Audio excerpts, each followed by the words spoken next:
Et des autres organisations politiques à l'extrême droite. Le président de la République a fait le choix de dissoudre l'Assemblée nationale. C'est un choix qu'on peut comprendre du point de vue de la déroute électorale qu'il a subie il y a moins d'une semaine maintenant, mais ça ouvre une situation et un moment qui est un moment lourd de danger pour le pays. Et dans ce moment lourd de danger pour le pays, notre responsabilité, c'est de proposer un autre chemin, une alternative. Et c'est pourquoi nous sommes là aujourd'hui. M. Bardella est effectivement un péril pour la nation française. Et nous avons fait cette semaine et nous allons continuer à faire tout ce que nous pouvons faire pour le battre. Du fait que ce n'est pas une alliance contre nature, parce que nous sommes en mesure de défendre ensemble 150 propositions, avec un certain nombre de propositions dans les premiers jours, et puis après d'autres propositions par la suite. Donc vous voyez, dans le débat projet contre projet, dire assumer son bilan, dire qu'est-ce que lui il propose de faire pour la suite, pour les années qui viennent, normalement, de la suite de son mandat, et qu'on puisse débattre de ces différentes propositions politiques. Cette manière en permanence d'aller essayer sincèrement que tout simplement c'est pas à la hauteur des difficultés que rencontre la France aujourd'hui, de la souffrance sociale, de l'imminence de l'urgence climatique sur laquelle on perd beaucoup de temps, du risque de guerre qui plane partout dans le monde. Ça, c'est les sujets majeurs. Donc les petits arguments politiciens comme celui qu'utilise le président de la République, je crois qu'ils ne sont pas à la hauteur de sa fonction, tout simplement. Et le programme, c'est le programme sur le contrat de législature sur lequel nous nous sommes mis d'accord. Ça ne nie pas et ça ne supprime pas les différences que nous pouvons avoir sur un certain nombre de sujets, mais nous nous sommes mis d'accord sur un certain nombre de choses et c'est ces choses-là que nous allons faire. Pour le reste, chacune et chacun continue à penser ce qu'il a envie. Encore une fois, les mesures que nous allons défendre, c'est celles qui sont dans le programme, c'est celles qui nous engagent tous. Après, il y a des sujets qui ne sont pas dans le programme. Le nucléaire, les communistes peuvent toujours défendre le nucléaire. Mais ils peuvent tout à fait le défendre. Et dans notre programme, il est prévu qu'une fois arrivé à l'Assemblée nationale, nous débattions et nous votions une loi de programmation énergétique. Et dans le cadre du vote de cette loi de programmation énergétique, il y aura un débat à l'Assemblée nationale. Et dans ce débat à l'Assemblée nationale, les députés communistes, par exemple, puisque vous me posez la question sur les députés communistes, défendront leur position. Et puis sur tous les débats à l'Assemblée nationale, mais sur la question du nucléaire, manifestement, nous ne sommes pas d'accord. On ne va pas faire comme si nous l'étions. Donc à partir de ce moment-là, mais vous savez, ça n'arrive pas qu'à nous, ça arrive aussi aux autres. Voilà, et beaucoup. Donc il y aura un débat à l'Assemblée nationale.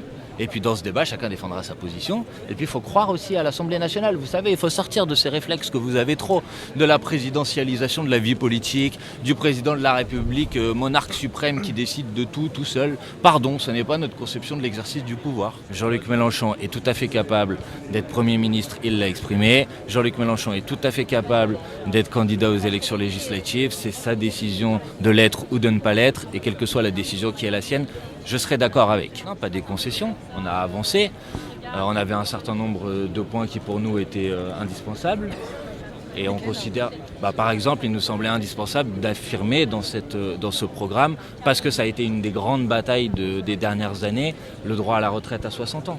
Et sur ce sujet, par exemple, on est très satisfait de voir que nous avons réussi à convaincre nos différents partenaires qu'il fallait effectivement s'engager dans cette voie.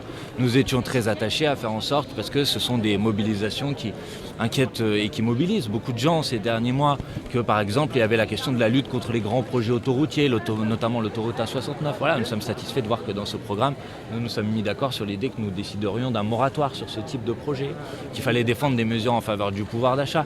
Bref, il y a toujours des sujets sur lesquels, forcément, c'est une discussion entre différentes organisations politiques. Il y a toujours des sujets sur lesquels on n'est pas forcément d'accord au début. Mais je veux quand même dire que dans la discussion, c'est aller très vite sur un certain nombre de sujets, et notamment sur les grandes priorités. Les grandes priorités, c'est la question du pouvoir d'achat, la question des salaires, la question de la paix. Ça, c'est des grandes questions, et sur ces grandes questions, je crois que nous sommes... Mais vous savez, Marine Le Pen...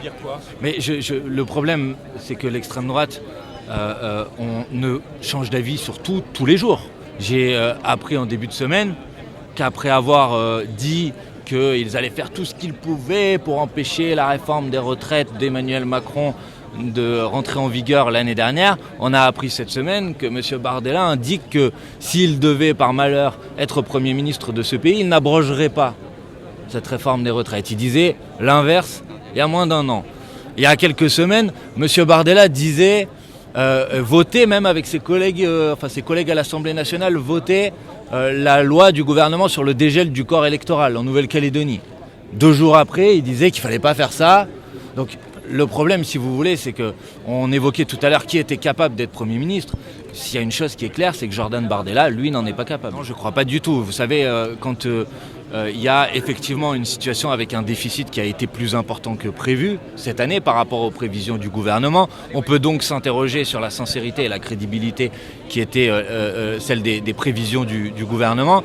Mais c'est en raison, et c'est d'ailleurs les institutions économiques qui le disent elles-mêmes, de la politique d'Emmanuel Macron qui, depuis 7 ans, a choisi petit à petit de supprimer la fiscalité sur les plus riches, de réduire les cotisations pour les grandes entreprises, de faire des cadeaux aux grandes entreprises sans aucune contrepartie en matière sociale par exemple. Et si aujourd'hui il y a une situation difficile sur le plan budgétaire, c'est en raison des choix économiques d'Emmanuel Macron. Et donc si on veut faire autrement, si on veut faire d'autres choix politiques, il y a des ressources économiques à aller chercher. Et dans le programme, il y en a un certain nombre, sur la fiscalité, sur le rétablissement de l'impôt de solidarité sur la fortune, sur la mise en œuvre d'une taxe sur les superprofits, pour pouvoir financer un programme qui, lui, va répondre aux difficultés du très grand nombre. Il s'agit, dans cette campagne des élections européennes, de tourner la page du président des riches pour avoir à la place un gouvernement du peuple. Voilà ce que nous voulons faire dans cette... On a tous dit la même chose cette semaine à chaque fois que nous avons été interrogés sur ce sujet. C'est-à-dire que dans l'hypothèse que je souhaite d'une victoire du nouveau Front populaire aux élections législatives, nous constituerons un gouvernement. Et en ce qui concerne la fonction de Premier ministre, c'est le groupe politique qui aura le plus grand nombre de députés à l'Assemblée nationale de la coalition qui fera une proposition.